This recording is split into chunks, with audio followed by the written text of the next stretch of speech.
there was a doctor who went to go see the mountain gorillas in the early 2000s, and he saw the plight of the Batwa, who were starving and very sick, and immediately began to provide first aid under a tree outside of the forest.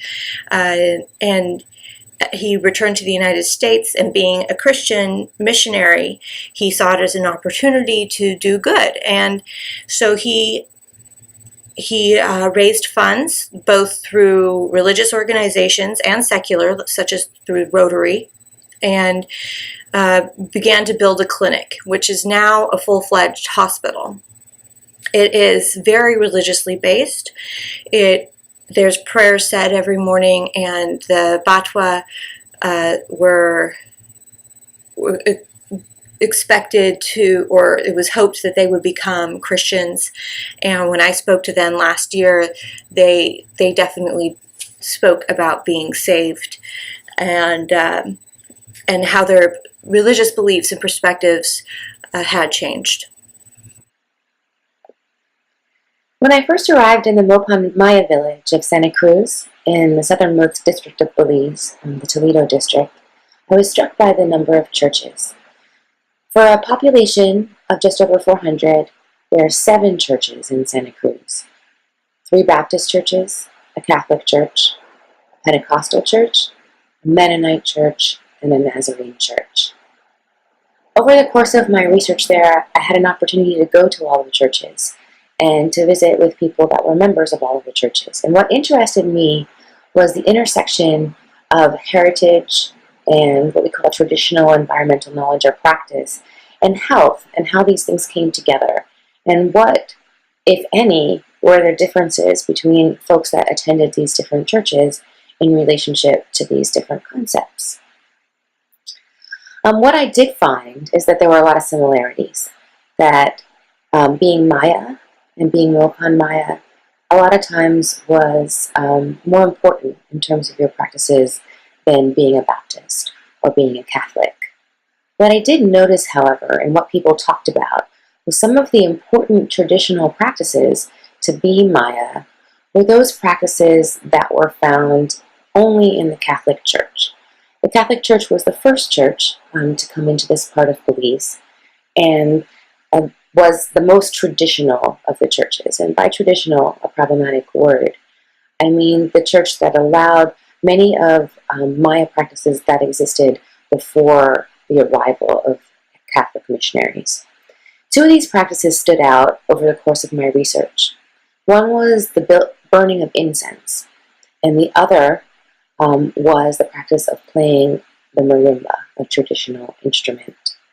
Both of these practices were valued in the Catholic Church, and they were practiced in the Catholic Church. Both of these practices were forbidden expressly in the Baptist and other evangelical churches. Another example of the ways that the community might be involved in schooling is that many religious leaders in the community are invited on Mondays to participate in giving devotions to children in the schools. And I find this particularly interesting because it is a government school, but there's also a very clear connection with the local churches in the community. And most recently, many community elders, individuals or elders within their church, as well as owners of local tourism agencies and individuals involved in a local women's group, have expressed interest in inviting more community members to participate formally in schools. And they've told me stories about how when they were children, people were invited to tell stories about the history of Crooked Tree, for example, and that this does not happen in schools anymore. And I suspect that that teachers may start to collaborate more with these individuals and institute this in the schools.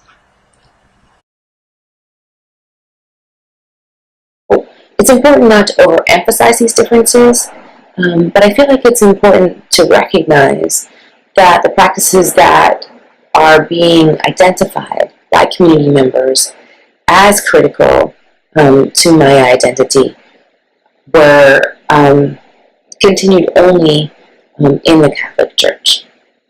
I spoke to a gentleman who had been a very skilled marimba and harp player, harp being another traditional Maya instrument, for most of his life. And he talked very fondly about his times playing those instruments and the times that he shared with his family, his younger children, who are now in their 20s, talked about vaguely remembering him playing these instruments. And now he has converted to Pentecostalism and no longer plays the instruments. I commend the work that the hospital and the missionary work has done, because they have improved the life expectancy and the public's health, and one needs that, and one needs it in addition to, or even as a prerequisite for, political advocacy. And it would be nice if we could see but more education of the local populations about what it means to be a hunter-gatherer, that it's not backwards, that there should be some respect of the local populations, and learn how to treat the Batwa as equal partners in the development process, as the Forest People program has done.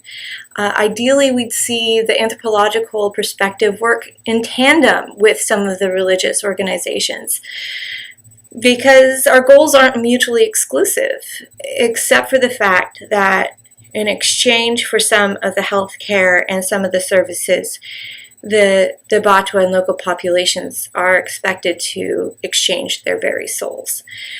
And I think this can be a real point of contention for anthropologists who want to learn about the indigenous beliefs.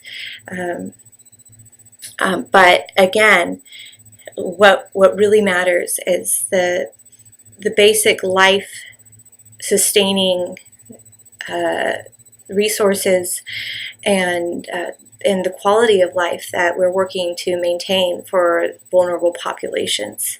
So I see this as a really interesting contrast between the role of religion, or the religious movement, in funding medical care, and then the anthropological perspective in really working to advocate with, not just for, but with the populations they seek to serve.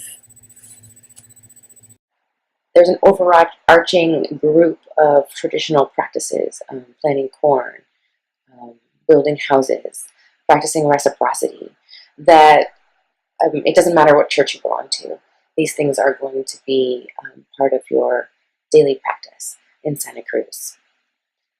However, there are certain activities that you won't engage in if you're evangelical, or you're a member of a church other than the Catholic Church. All other churches, 6 churches, expressly forbid the drinking of alcohol. For many, this is a positive social intervention that came with the preponderance of evangelical churches. So, with the question of religion, there are other decisive and divisive factors in community tensions that include political affiliation and farming practice. But the divisions that fall along religious lines are not to be underestimated either. The idea that these social practices of burning incense, of playing the marimba, and of drinking alcohol all have their place in community life in Santa Cruz, and not participating in some of these practices does lead to fissioning and fracturing.